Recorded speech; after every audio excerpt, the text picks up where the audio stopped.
Bonjour frères et sœurs. Alors, on a été beaucoup nourris en fait par tous ces partages. Je trouve en tout cas perso, les lectures m'ont beaucoup parlé et ce qui a été partagé, le témoignage était très nourrissant, très nourrissant, très nourrissant. Je vais partager une petite, euh, une petite anecdote, quelque chose avec vous que j'ai vécu à la fin, en fait, juste à l'entrée des vacances.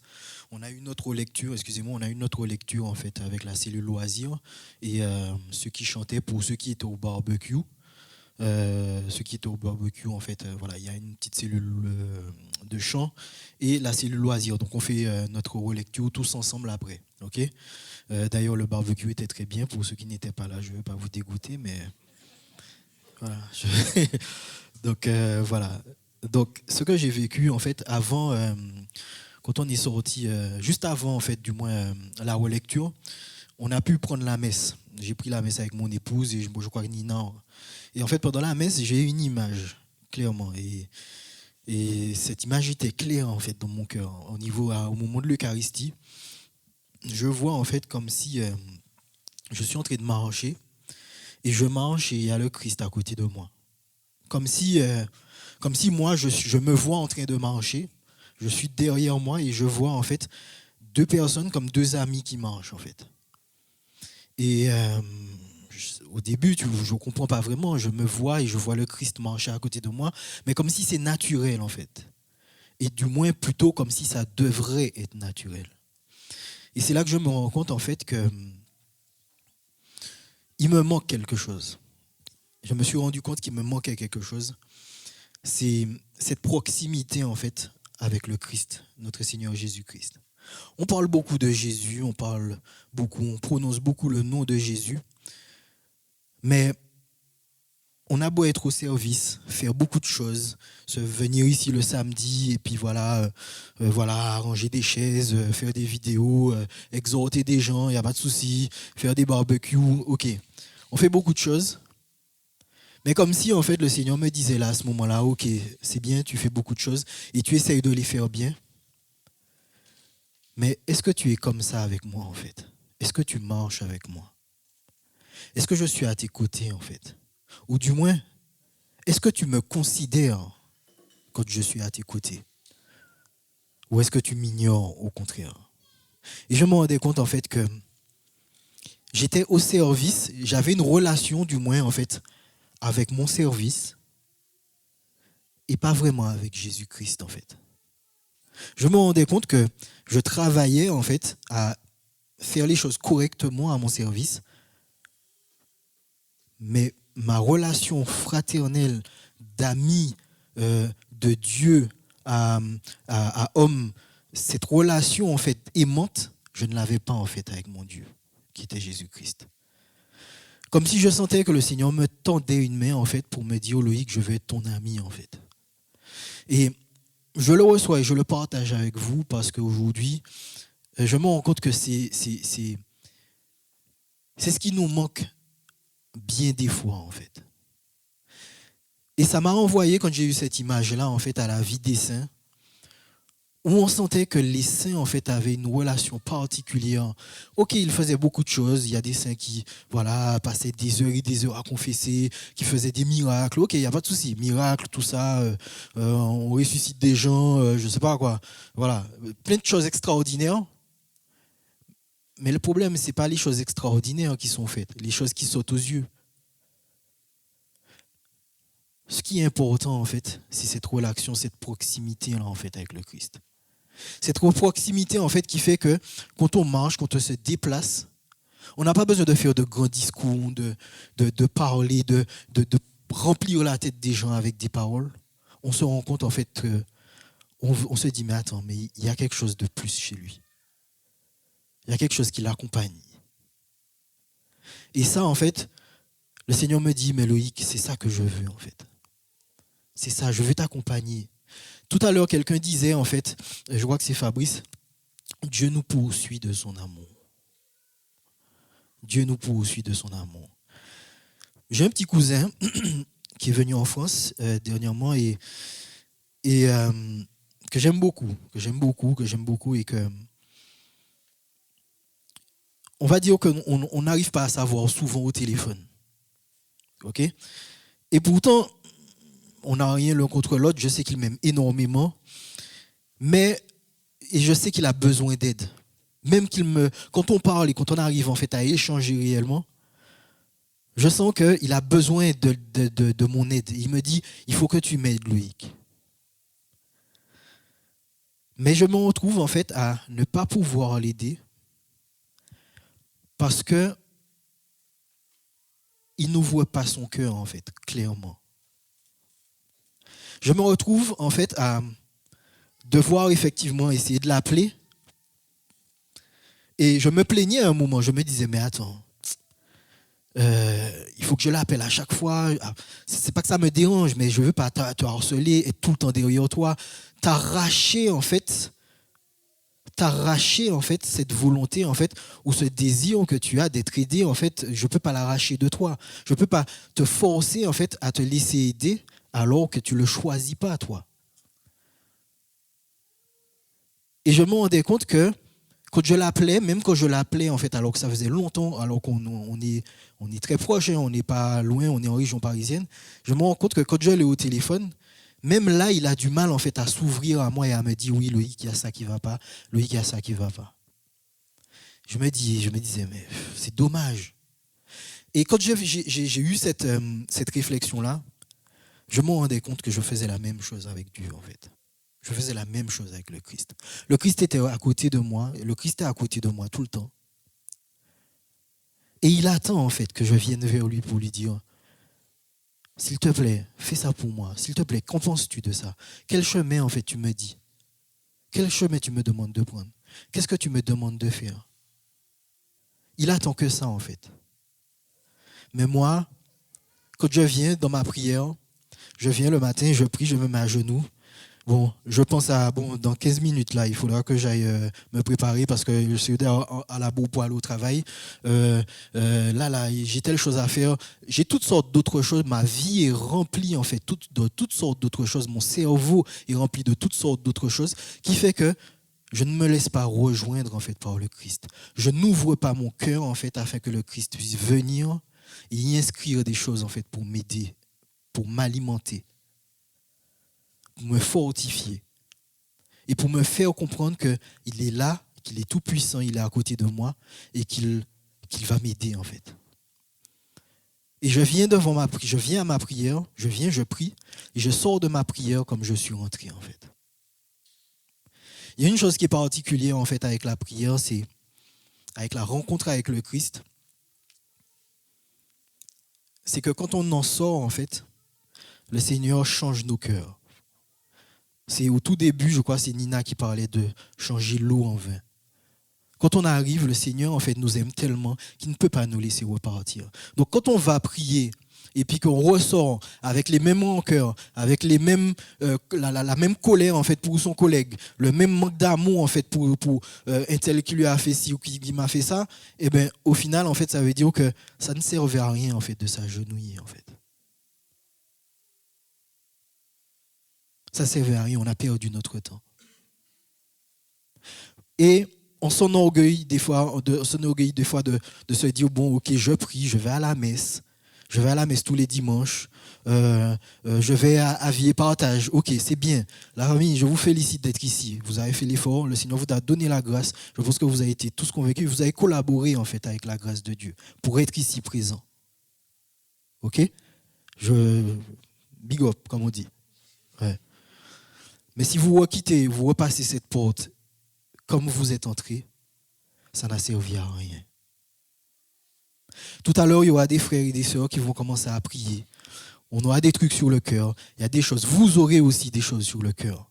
Il y a pas que, c'est pas réservé qu'aux membres du noyau.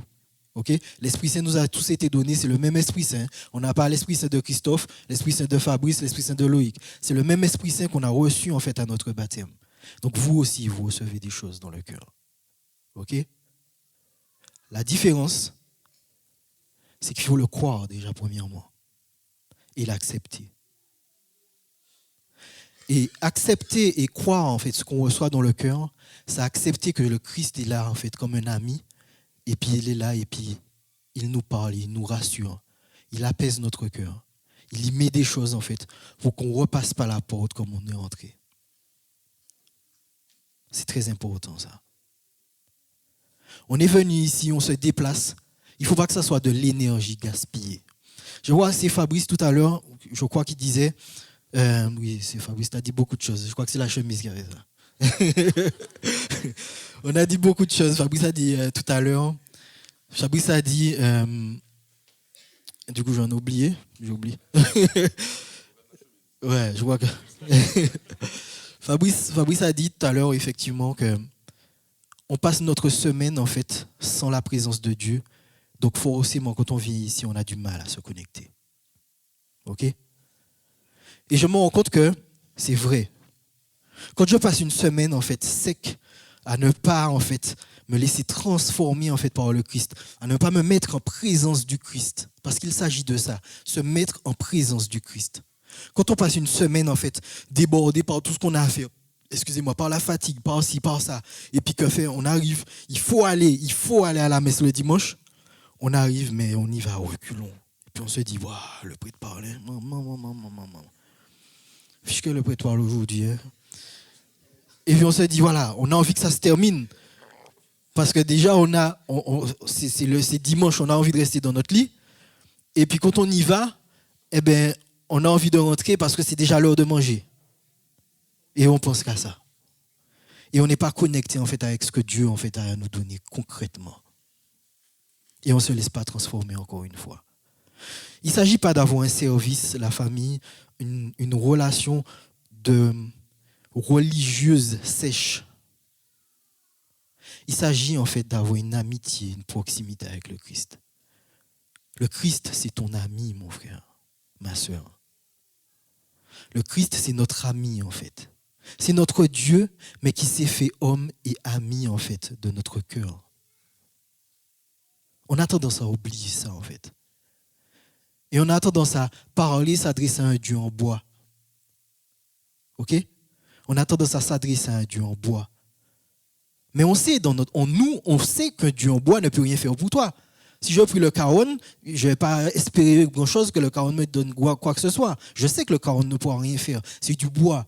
Mais on pense que Dieu est comme ça, en fait. On ne pense pas que Dieu est vivant réellement, en fait.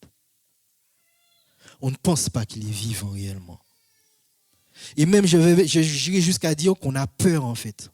On a même peur parce qu'on se dit, bon, si je m'approche de lui, si je lui ouvre la porte, il va me demander trop de choses. Bon, c'est pas grave, ouais. Bon, on fait notre petit fonctionnement comme on a l'habitude de faire. Allez, bon Seigneur, je suis. Et puis, ok, amen, ok. Allez, et puis on repart, on fait nos affaires, en fait. Et on fonctionne. On a coché une case. Ok? Le plus dur, c'est de laisser Dieu nous travailler, en fait, et venir en nous. Ok? Je vais clôturer sur cet exemple-là. Quelque chose qui m'est arrivé, en fait, dernièrement, pendant l'été, où justement, je n'étais pas vraiment disposé non plus. Hein. Mon épouse nous avait préparé un petit, on va dire un petit pèlerinage, un petit week-end, tranquillement, avec ma belle-mère et ses petites cousines et tout ça.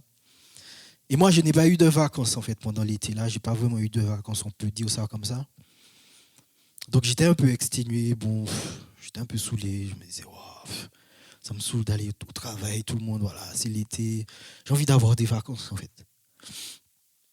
Donc, je me suis dit, bon, on va profiter de ce petit week-end-là. Alors, j'ai oublié de vous dire, le petit week-end, en fait, il était à La Salette, dans le sud de Grenoble. Là. C'est à 1700 mètres d'altitude. Okay, et c'est un sanctuaire. Et mon épouse me disait, chérie, il faut que tu viennes là parce que c'est super beau, toi qui aimes la photo et tout ça, tu vas aimer tout ça. Donc, je me dis, bon, je vais profiter de ce petit séjour-là pour passer des vacances et pour me poser et puis ne rien faire. Ok, allez, c'est bon. On arrive. Et pour y aller, une route sinueuse, la famille. Mais c'est un truc, vraiment, c'est la montagne, c'est le périple. C'est un endroit où voilà, il faut aller le chercher, en fait. Et quand on arrive dans le dernier tronçon, On se rend compte à quelle altitude on est parce que voilà, il y a le précipice à côté.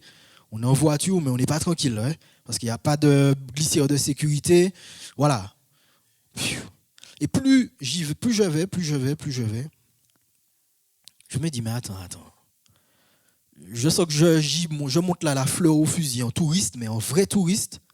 Je me dis, le Seigneur ne m'a pas amené jusque là dans son sanctuaire, aller chercher ce sanctuaire-là aussi haut pour ne rien me donner en fait.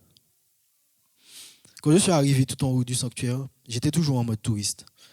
Mon épouse m'a dit, oui, demain, on va dans un autre lieu et tout ça. J'ai dit, waouh, t'es sérieux, ça veut dire que je pourrais même pas, il faut quitter la chambre à 9h, donc ça veut dire que je pourrais même pas blaiser mon corps tranquillement, me reposer, chérie, tu déconnes, je l'ai incendié en fait.